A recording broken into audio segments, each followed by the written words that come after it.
evening and welcome to Thursday's edition of the Regional News. Many buyers of Venezuelan oil have resumed loading crude onto tankers after a week-long hiatus at the country's port after the U.S. applied tariffs that President Donald Trump imposed on importers of the OPEC nations' oil, according to shipping data and documents.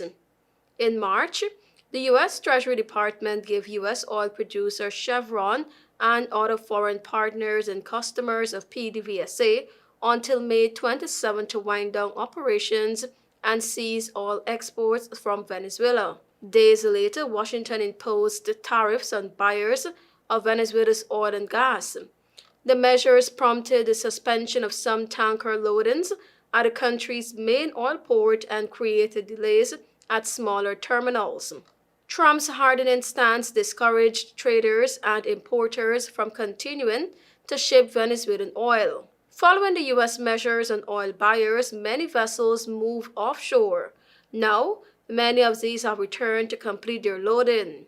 They have begun departing from Venezuelan waters bound for destinations including India and China, according to data and internal documents from Venezuelan state oil firm PDVSA.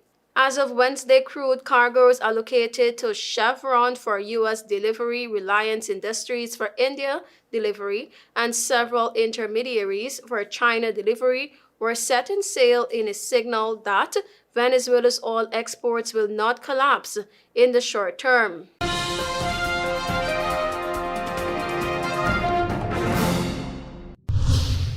The St. Kitts and Nevis government says it has revoked the citizenship of 13 people and their dependents as part of the quote-unquote decisive actions taken to preserve the citizenship by investment (CBI) program through which foreign investors are granted citizenship of the Twin Island Federation in return for making a significant contribution to the socio-economic development of the country.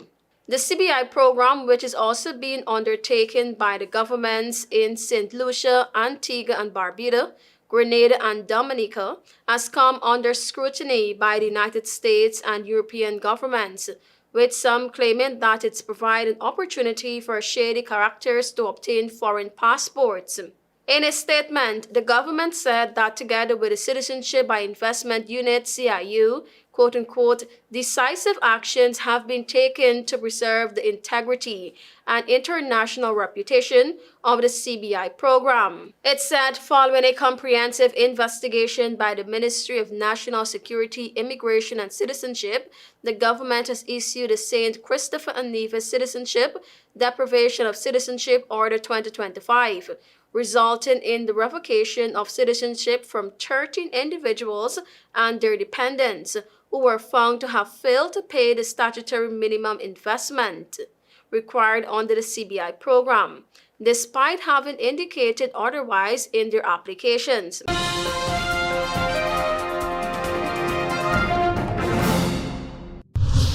And now for some international news. A bodyguard in Secretary of State Marco Rubio's security detail was reportedly arrested last week.